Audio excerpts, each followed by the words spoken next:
Hello friend, welcome to your channel AY history easy learning. Friends, हम लोग जो है अभी हिस्ट्री की टेस्ट सीरीज कर रहे हैं, जो कि आने वाले जो भी एग्ज़ाम्स हैं, जैसे पीसीएस का 2023 का एग्ज़ाम होने वाला है, अभी आरओ का एग्ज़ाम होगा, वीडियो का एग्ज़ाम होगा, इन सब के लिए जो है काफ़ी इंपॉर्टेंट क्वेश्चन है ये। तो चलिए आज का जो पहला क्वेश्चन है हम लोग उसको देखते हैं। फिर कलकत्ता में एशियाटिक सोसाइटी की स्थापना के समय बंगाल का गवर्नर जनरल कौन था? तो बताइए क्या होगा इसमें। इसका ऑप्शंस है Lord Cornwallis, Lord Warren Hastings, Lord Wellesley, Lord Bentinck. तो बताइए फ्रेंड्स क्या होगा इसका आंसर। एशियाटिक सोसाइटी की स्थापना जो है कलकत्ता में जब हुई थी, तो उस टाइम पे बंगाल का गवर्नर जनरल कौन था ये बताना है। तो चलिए फ्रेंड्स इसका जो है हम लोग आंसर देखते हैं कि क्या है। फ्रेंड्स इसका जो आंसर है ये हो जाएगा लॉर्ड वारेन हेस्टिंग। कौन था? तो उस समय जो बंगाल का गवर्नर जनरल था वो वारेन हेस्टिंग्स था। चलिए अब आगे देखते हैं। 15 जनवरी 1784 को एशियाटिक सोसाइटी की स्थापना के समय बंगाल के governor general Lord Warren Hastings थे। तो ये भी याद रखिएगा कि एशियाटिक सोसाइटी की जो स्थापना हुई थी वो कब हुई थी। तो 15 जनवरी 1784 को हुई थी। चलिए आज का हम लोग जो है दूसरा क्वेश्चन देखते हैं। भारत में न्यायिक संगठन की स्थापना किसने की? न्यायिक संगठन की स्थापना बताना है कि भारत में किसने की थी। तो ऑप्शंस हैं Lord Mayo, Lord Cornwallis, Lord Attlee, Lord Curzon. तो फ्रेंड्स ये जो न्यायिक संगठन की जो स्थापना की थी भारत में वो थे लॉर्ड कॉर्नवालिस। लॉर्ड कॉर्नवालिस ने जो है भारत में न्यायिक संगठन की स्थापना की थी। दीवानी और फौजदारी न्यायालय के श्रेणीबद्ध संगठन के जरिए न्याय प्रदान करने की एक नई व्यवस्था की नींव अंग्रेजों ने रखी थी। इस व्यवस्था को वारेन हेस्टिंग्स ने आरंभ किया था, मगर कॉर्नवालिस ने इसे और सुदृढ़ बनाया था। 1763 की कॉर्नवालिस संहिता शक्तियों के पृथक्करण के सिद्धांत पर आधारित थी, जिसके तहत कर और न्याय प्रशासन को पृथक कर दिया गया था। तो ये भी याद रखिएगा, ये सब जो इसमें इंफॉर्मेशन दी गई है वो काफ़ी इंपॉर्टेंट है। चलिए आज का तीसरा क्वेश्चन जो है इस टेस्ट सीरीज का देखते हैं। सहायक संधि को स्वीकार करने वाला पहला शासक था।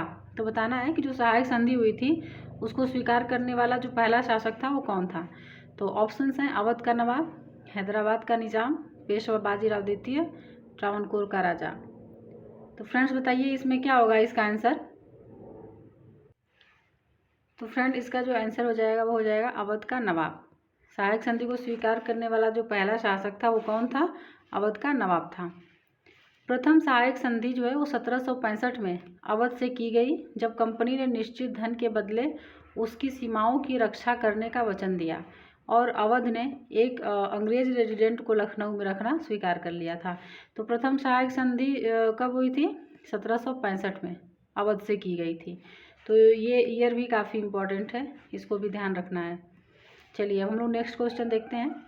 निम्न में से सहायक संधि स्वीकार नहीं की थी। तो बताना है कि किसने जो है सहायक संधि स्वीकार नहीं की थी।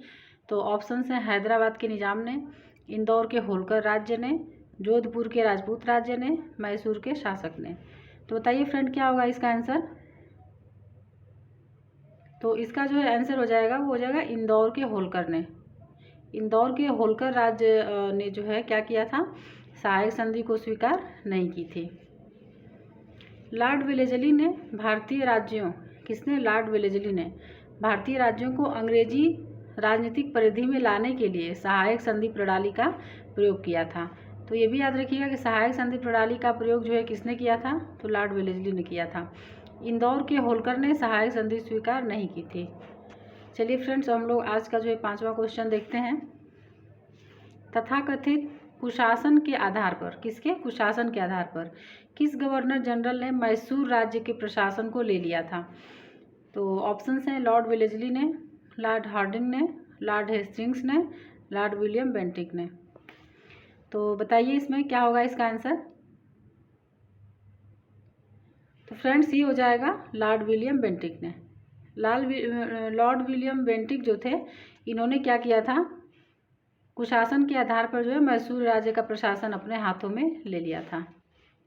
चलिए आगे देखते हैं। विलियम बेंटिक ने 1831 ईस्वी में मैसूर तथा 1834 ईस्वी में कुर्ग एवं कछार की रियासतों को अपने प्रदेश में मिला लिया था, क्योंकि वहाँ कथित रूप से बहुत अधिक कुशासन एवं अव्यवस्था फैली हुई थी। तो कब कब मिलाया था? 1831 में मैसूर को और 1834 में कुर्ग एवं कछार की रियासत को। तो ये इन्होंने जो है इन दोनों को अपने प्रशासन में ले लिया था। चलिए अब हम लोग आज का जो है नेक्स्ट क्वेश्चन देखते हैं। इनमें से किस वर्ष जो है बंगाल से दासों के निर्यात को रोक दिया गया था? एक बहुत ही बड़ा काम हुआ था, तो कब हुआ था ये बताना है आपको। तो ऑप्शंस हैं 1764, 1858, 1789 और जो है 1868। तो बताइए क्या होगा इसका आंसर। तो फ्रेंड्स 1789 के समय जो है बंगाल से दासों के निर्यात को क्या कर दिया गया था? रोक दिया गया था। चलिए अब हम लोग 7वां क्वेश्चन देखते हैं आज का जो है।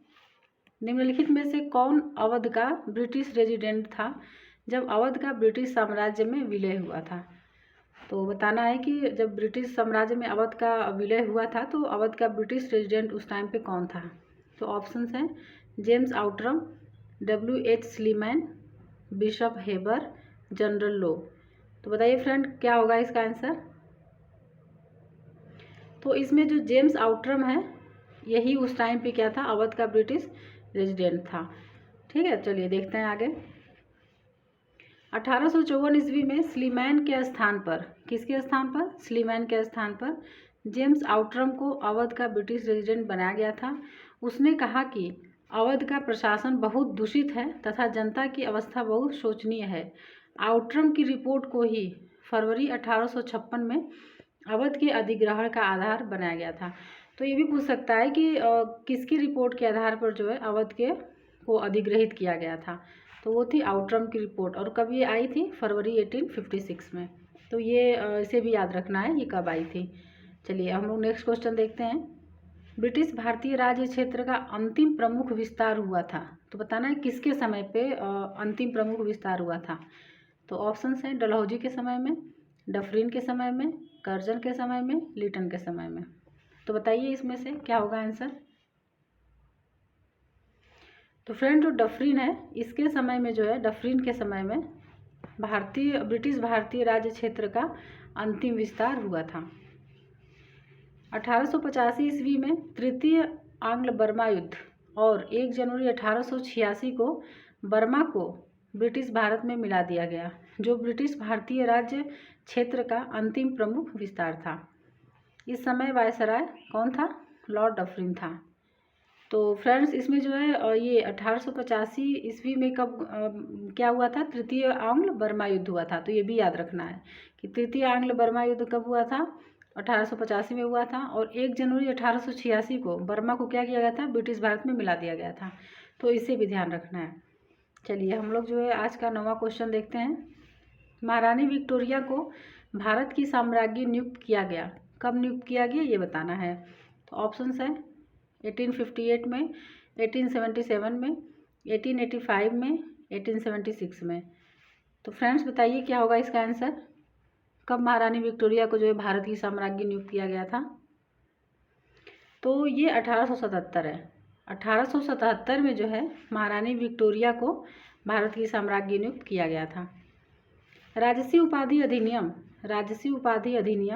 ब्रिटिश संसद द्वारा 1876 में पारित किया गया था। इस अधिनियम के तहत महारानी विक्टोरिया को 1 जनवरी 1877 को दिल्ली दरबार में भारत की साम्राज्ञी घोषित किया गया। इसी प्रकार सम्राट एडवर्ड 7 है ये, सम्राट एडवर्ड को 1903 में तथा जॉर्ज 5 है ये, इनको जो है 1911 में भारत का सम्राट घोषित किया गया था। तो महारानी विक्टोरिया को जो है 1 जनवरी 1877 को, सम्राट एडवर्ड को 1903 में और जॉर्ज 5वें को कब किया गया था? 1911 में। तो ये तीनों ही ईयर जो है याद रखने हैं, काफ़ी इंपॉर्टेंट है। इसमें से कोई भी पूछ सकता है एग्जाम में। आज की हमारे इस वीडियो का लास्ट क्वेश्चन है, इसे देखते हैं। निम्नलिखित में से किसने राजपूताना की देशी रियासतों के साथ वर्ष 1817 से 18 की अधीनस्थ संधि की बातचीत की थी? तो इसको बताइए क्या होगा। इसमें जो है इसके ऑप्शन देखते हैं। David Ochterlony, John George, Charles Metcalfe, Arthur Wellesley. तो बताइए क्या होगा इसका आंसर। तो फ्रेंड्स ये जो थे चार्ल्स मेटकॉफ थे। इसका जो आंसर हो जाएगा ये हो जाएगा चार्ल्स मेटकॉफ। राजपूताना की रियासतों के साथ 1817 से 1818 की अधीनस्थ संधि की वार्ता चार्ल्स मेटकॉफ ने की थी। लॉर्ड हेस्टिंग्स ने राजपूताना पर ब्रिटिश सर्वोच्चता तथा मराठों और पिंडारियों के प्रति राजपूताने की तटस्थता सुनिश्चित करने के लिए दिल्ली के तत्कालीन रेजिडेंट चार्ल्स मेटकॉफ को वार्ताकार बनाया था। तो किसने बनाया था? लॉर्ड हेस्टिंग्स ने बनाया था। तो फ्रेंड्स ये थे हमारे आज के क्वेश्चंस। उम्मीद है आप लोगों को पसंद आए होंगे और काफ़ी हेल्पफुल भी होगा आपकी तैयारी में। तो चलिए फ्रेंड्स अब हम लोग जो है मिलते हैं नेक्स्ट वीडियो में। तब तक जो है पढ़ते रहिए अच्छे से, अपना ध्यान रखिए और टेस्ट सीरीज़ देखने के लिए आप लोगों का बहुत बहुत धन्यवाद।